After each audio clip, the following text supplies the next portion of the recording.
Welcome to the world of science fiction stories, and don't forget to like, share and subscribe my channel. Enjoy the listening. Broken soldier adopts worthless alien wolf. Then it spoke and changed his life forever. The cold wind howled over the jagged cliffs of Scorched Peak as the last human boy, Aaron, stood at the edge of the dragon's nest, his fate sealed by those who had abandoned him below. The valley stretched in endless desolation, the ruins of his once proud civilization buried beneath the blackened earth. The last remnants of his people had given him up willingly, their final desperate plea for survival, uttered in solemn whispers as they left him here alone. The air smelled of ash and smoke, thick with the lingering essence of fire that had long since reshaped the land. The nest itself was a cavernous pit, lined with molten rock and scattered bones, some ancient, some fresh. Aaron swallowed hard, his small fists clenching at his sides. He had always known he was different, always sensed that he did not fit within the trembling remnants of humanity that still clung to existence in the shadow of the dragons, and now they had cast him away. High above, the sky churned with thick, rolling clouds, glowing crimson from the inferno of the mountain's restless core. The wind carried with it the distant echoes of wings, massive wings beating against the sky. Aaron turned his gaze upward. The dragons were coming. His heart pounded against his ribs, but he did not flee, he had no home to run to. The first shadow broke through the clouds, a monstrous shape gliding effortlessly over the cliffs, then another, until a dozen massive creatures emerged from the heavens, their scales glinting like molten gold, their eyes burning like embers in the fading daylight. Aaron could barely breathe. He had grown up hearing the stories, the whispered myths of the Fireborn, the rulers of the sky, who had reshaped the world with their flames. The dragons had not always been the enemy, but something had changed in the past centuries. Now, they reigned above all, and humans were nothing more than trespassers on a world that no longer belonged to them. A deafening roar split the sky. Aaron braced himself as the largest of the dragons descended, its wings sending a blast of hot air rolling through the nest. The ground trembled beneath its landing, the sheer force of its presence was enough to make the very stones groan. It was colossal, larger than any living thing Aaron had ever seen. Its scales rippled with heat, shifting between black and gold, a living forge of endless fire. Its eyes, ancient and all-knowing, locked onto him with an intensity that sent a chill through his spine. This was Morith, the Elder of Flames. Aaron knew he should kneel, he knew he should beg for mercy for a swift death, as every other sacrifice before him had. But he did not. Instead, he stood firm, his chin lifted in quiet defiance. Morith tilted his head, his molten eyes narrowing. Why does a human child stand in the lair of dragons? The words rumbled through the air, not spoken in any language Aaron knew, yet somehow he understood them. They carried weight, power, a voice that had witnessed the turning of centuries. Aaron took a breath, studying himself. I was left here, he said, his voice stronger than he had expected. Given to you as a sacrifice. Morith let out a low rumbling sound that might have been amusement, or perhaps something darker, a sacrifice. His massive claws scraped against the stone as he shifted forward. Is that what they call it? Aaron didn't flinch as the dragon's head lowered, the beat of its breath washing over him. You do not kneel, Morith observed. You do not tremble. Aaron met the dragon's gaze, his body taut but unyielding. Would it change anything if I did? He asked in silence. Then, to Aaron's astonishment, Morith let out a deep, resounding laugh. No, the dragon rumbled. It would not. And with that, the fate of the last human boy began to change. The other dragons circled above, their great wings stirring the thick smoke that clung to the mountain's peak. Aaron remained still, his body tense but his mind racing. He had expected fire, pain, death, but Morith simply studied him as if measuring something unseen, something deeper than flesh and bone. You are different, the elder dragon mused, his molten eyes never leaving Aaron. The others before you begged, some wept, many tried to run. Aaron swallowed, he had heard the stories, the whispered tales of those who had been cast into the dragon's nest before him. None had returned. Morith tilted his head slightly. But you stand as though you are waiting for something. Aaron hesitated. Am I not waiting for death? He asked. The dragon exhaled sharply, a plume of smoke curling from his nostrils. Death is not what waits for you here. A shiver ran down Aaron's spine.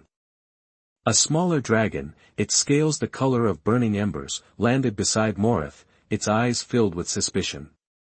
He is human, it hissed. Why do we not consume him as we have the others? Morith did not look away from Aaron. Because he is not like the others. The ember-scale dragon snorted, stepping closer, their talons scraping against the blackened rock.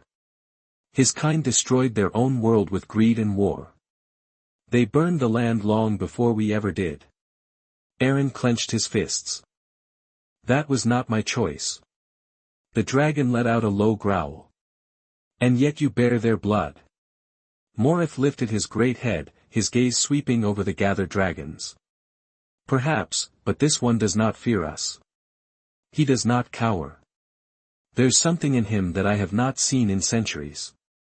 The embers around the nest flared as Morith leaned in closer, his voice like the rolling of distant thunder. Tell me, human, he said, if you were given the chance to live, what would you do with it? Aaron's breath caught, it was a question he had never been asked before. Live, he had never been meant to live. He had been cast away, forgotten, left for the fire to claim. But now, standing before the great beast who had ruled the sky for generations, he realized something. He didn't want to die, he wanted more. I would learn, he said, his voice steady. I would listen, and I would prove that my kind were not all monsters.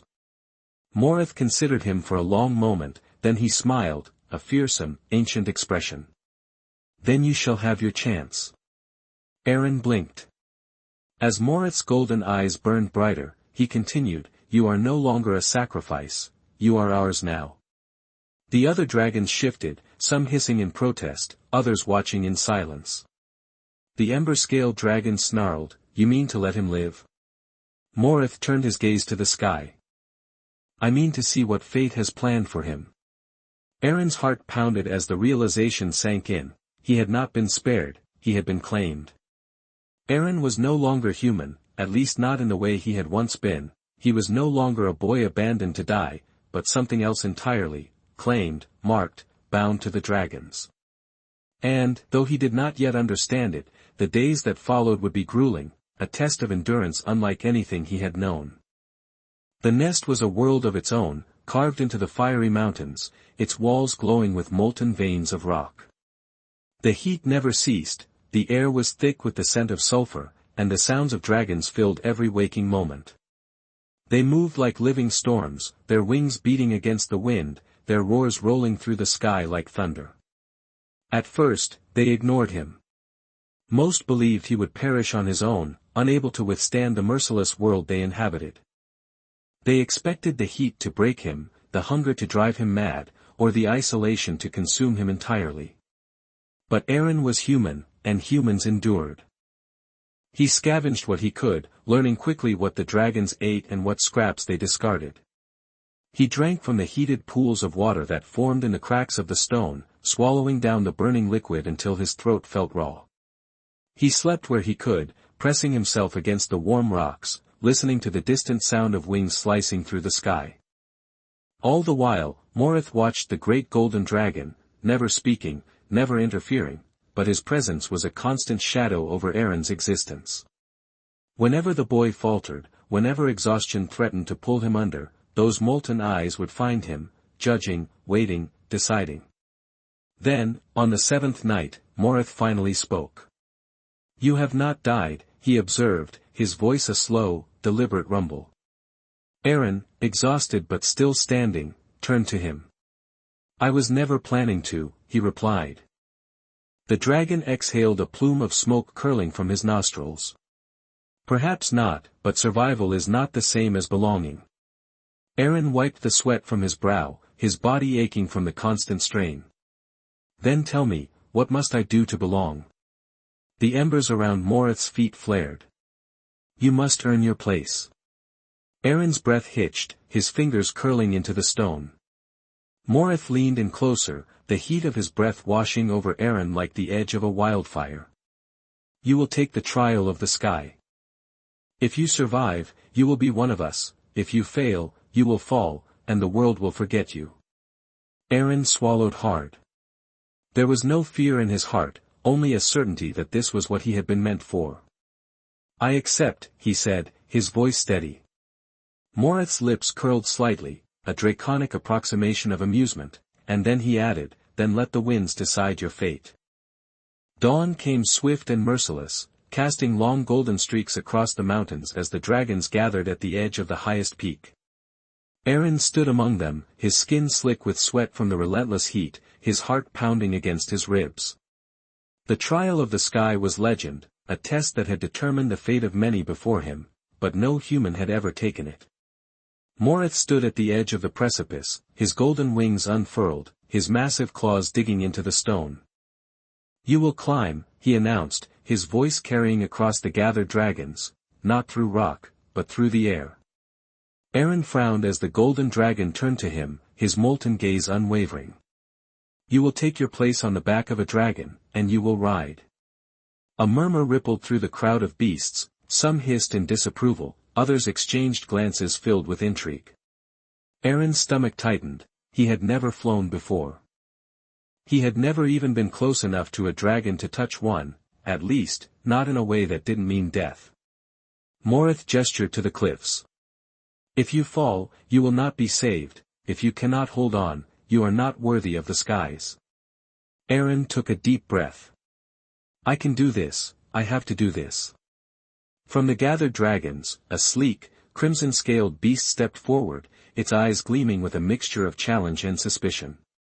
This is Vash, Morith said. She does not suffer weakness. The red dragon snorted, smoke rising from her nostrils. I do not carry burdens. Morith's eyes gleamed. Then we shall see if he is one. Aaron exhaled and stepped forward. Vash regarded him with a predator's gaze, her massive body tensed with expectation. Then, without warning, she moved. The ground shifted beneath Aaron as the dragon twisted her wings, slicing through the air as she launched herself toward the sky. Aaron had seconds to react, he jumped, his hands grabbing for anything solid, his fingers finding purchase on the ridges of her scales. Just as she soared over the cliffside, the air ripped past him, the wind roaring in his ears. Vash twisted, trying to shake him off, her body rolled through the sky like a living storm. Aaron gritted his teeth, his grip tightening, his muscles screaming in protest as the world spun violently around him. Fall! Vash snarled, banking sharply. Not a chance. Aaron shouted back, his voice barely audible over the wind. The dragon dove. Aaron's stomach lurched as the world fell away, the force of their descent pressing against his chest, stealing the breath from his lungs. The wind screamed around him, his hair whipping back, as they plummeted toward the jagged cliffs below. A warning howl erupted from the mountainside, the other dragons were watching. Aaron could feel them waiting for him to fail, his pulse thundered in his ears. Just at the last possible moment, Vash snapped her wings open, catching the air in a violent surge that nearly sent Aaron flying from her back. His grip slipped for just a moment, but he forced himself to hold on, his body pressing low against the dragon's spine. Then, they were rising again. Vash let out a victorious snarl, her body twisting in one final display of power before she slowed, circling the peaks. Aaron's chest burned from exertion, but his grip remained firm, he had not fallen. Below, Morith and the other dragons watched in silence. Vash finally landed atop the great ridge of the mountain, her claws scraping against the stone as she folded her wings against her sides. Aaron exhaled, his arms trembling from the strain, his feet touching solid ground, yet his body still felt as if it were soaring. He turned toward Morith, standing tall despite the exhaustion weighing him down. The elder dragon watched him for a long moment, then spoke, "You are not prey." His voice rolled like distant thunder. "You are one of us." Aaron's breath hitched, he had done it. The dragons, Even those who had doubted him, bowed their heads. Aaron was no longer a sacrifice, no longer a prisoner of fate, he had claimed the sky itself. The air was heavy with expectation as the dragons gathered atop the highest peaks, their massive bodies casting long shadows across the volcanic ridges. Aaron stood at the center of it all, feeling the weight of their gazes, the heat of the molten veins that ran beneath the stone. He had proven himself. He had survived trials no human ever had. Yet something unspoken still lingered in the air. Acceptance was not the same as command. Morith stepped forward, the ground trembling beneath his weight. "You have earned your place among us," declared the great dragon. "But names hold power, and you are still nameless." Aaron frowned. "I already have a name." Morith's molten eyes flickered. "That is your human name, but you are no longer just human. You are something new." A murmur rippled through the gathered dragons, some watched in silent approval, others with lingering doubt. They had never named an outsider before. Vash stepped closer, her amber gaze sharp and assessing. "A name is not given lightly, it must be earned." Aaron squared his shoulders. "Then how do I earn it?" Morith turned his gaze toward the sky, where the winds howled between the cliffs and the embers of dying fires drifted like stars. "There is a flame that has burned longer than even the dragons remember," he said, his voice deep with reverence. "It sleeps in the heart of the mountain, a fire untouched by time. If you are to carry our name, you must claim it." Aaron swallowed hard. He had thought he had already been through the worst of his trials, but this was something more. "The eternal flame," murmured Vash. "No dragon has dared to approach it for generations." Aaron's pulse quickened. "Why not?" Vash's gaze darkened. "Because it chooses who is worthy." Morith's golden eyes locked onto Aaron. "And now it will choose you." Silence fell over the mountains. Aaron knew what was being asked of him. If he failed, the dragons would never truly accept him. If he succeeded, he would no longer be just one of them, he would be theirs. He exhaled slowly, feeling the fire in his veins, the lingering heat of every trial he had endured. Then, with steady resolve, he spoke, "Tell me where to find it." Morith lifted his head, his gaze distant. "The flame is buried deep within the hollow," he said, nodding toward the distant gorge where the land split open like a wound. "It burns in silence, waiting for the one who can carry its name." Aaron turned toward the hollow, his hands clenched, his body thrumming with determination. The dragons had given him a place in their world, now he would claim its fire as his own. Aaron stood at the edge of the hollow, the great rift in the mountain plunging into darkness below him. From its depths, the faint glow of the eternal flame pulsed like a distant heartbeat, alive and waiting. The dragons had gathered along the ridge, their molten eyes watching in silence. None spoke, none needed to. This was his test alone. The wind howled through the gorge, thick with the scent of sulfur and burning stone. Aaron took a deep breath, feeling the heat press against his skin, feeling the fire inside him stir in response. He was not afraid, not anymore. Vash stepped beside him, her crimson scales catching the light of the distant flame. "No dragon has touched the eternal flame and lived," she murmured, her voice unreadable. "It does not belong to us." Aaron turned his gaze toward her. "Then maybe it was never meant for dragons." Morith's golden eyes flickered. With a slow nod, Vash spread her wings and lifted into the sky, joining the others. They would not interfere, they would only watch. Aaron stepped forward. The heat grew unbearable as he descended into the hollow, the air thick with shimmering waves of firelight. The stone beneath his feet cracked with each step, his boots leaving glowing imprints on the scorched ground. The deeper he went, the more the air itself seemed to shift, pressing against him as though testing his worth. Then he saw it, the eternal flame burned at the very heart of the hollow, a living inferno swirling in shades of gold and crimson, its shape ever-changing, alive in ways no ordinary fire could be. It did not consume the stone around it, it did not flicker or waver, it simply was. Aaron's breath caught. The flame whispered not in words but in something older, something that reached into his very bones. He could feel it calling to him, waiting for him to take the final step. His pulse pounded as he reached out a hand. The fire moved, it surged toward him, wrapping around his fingers, curling along his arms, threading through his skin like veins of molten gold. He gasped, expecting pain, but there was none, only power. The fire knew him, it had been waiting. In that moment, Aaron understood, he had not come to claim the fire had been waiting to claim him. The hollow trembled as the eternal flame surged through him. Its heat was no longer a force of destruction but something more, a force of creation, of transformation. His body burned with its power, his vision filled with golden light, and then, as though the world itself had exhaled, the fire settled within him. Aaron opened his eyes. He was no longer just human, no longer merely a survivor, he was flameborn. The mountain roared, the hollow trembled beneath his feet, and the energy of the eternal flame surged outward like a tidal wave, spilling into the sky and announcing itself to the world above. The dragons stirred, their great wings unfurling as the light engulfed the peak, painting the heavens in fire.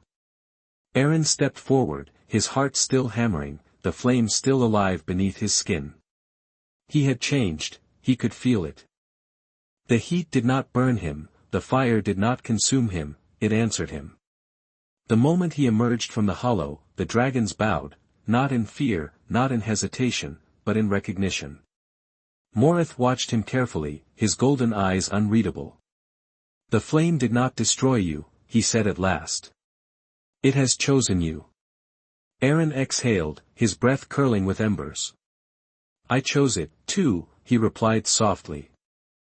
A deep silence stretched between them, then slowly Morith lowered his great head, pressing his brow against the scorched earth. "Then you are no longer one of us," he declared. Aaron stiffened. Had he failed? Had the fire made him something else, something that no longer belonged? Morith's molten gaze lifted, burning with something deeper than fire. "You are above us."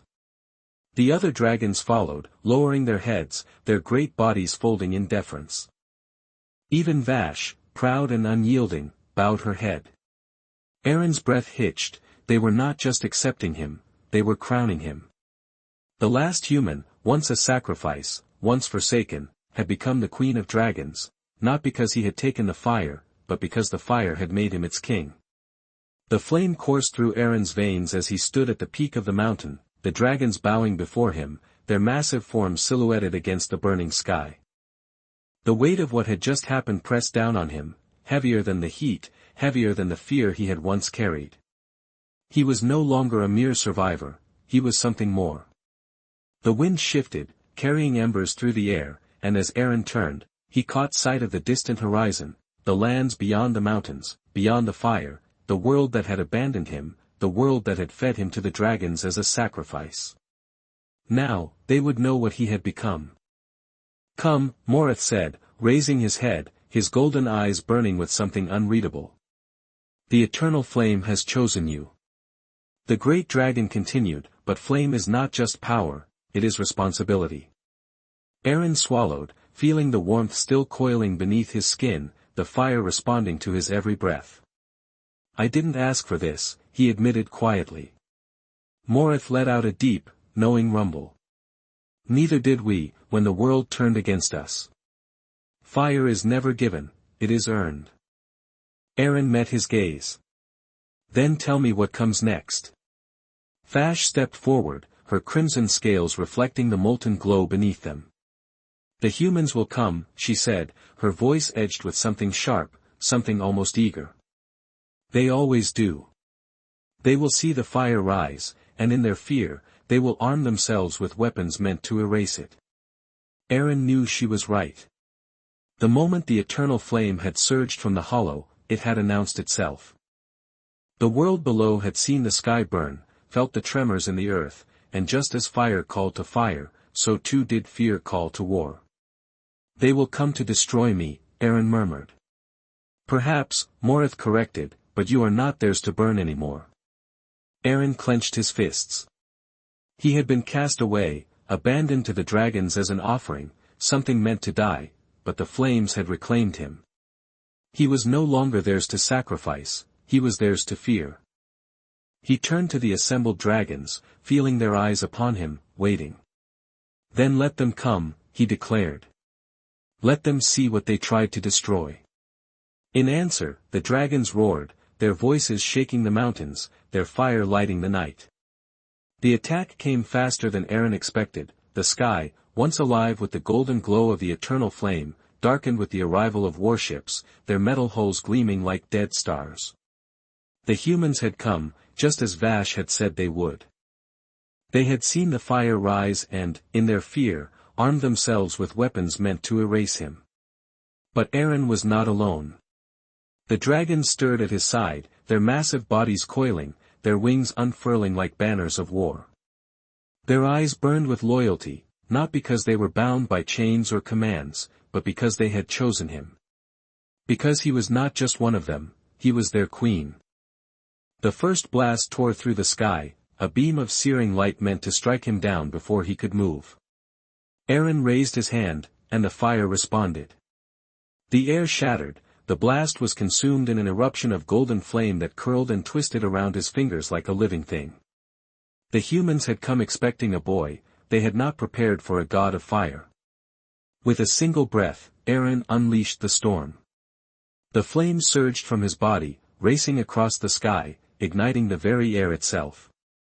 The dragons followed, their wings cutting through the clouds, their fire ripping through metal, their claws shredding steel. The sky became a battlefield of fury and flame. The warships, struggling to maneuver, found their weapons useless against a force that had lived long before they had learned to wield them. Aaron stood at the center of it all, his body thrumming with heat, his hands alive with power. The flames did not consume him, they worshipped him. The battle did not last long. The humans had come thinking they held dominion over fire, that technology and metal could contain it, but fire does not bow, and neither did Aaron. As the last of the warships fled, their metal carcasses burning as they fell from the sky, silence settled over the battlefield. The world had changed in a single night. Aaron turned to his dragons, his people, and saw the reflection of his own fire in their eyes. He had been given to them as a sacrifice, now, he was their sovereign. With a final breath, he looked upon the burning horizon, where the remnants of the old world still lay waiting. One day, he would return, not as prey, not as a boy, but as the queen of dragons.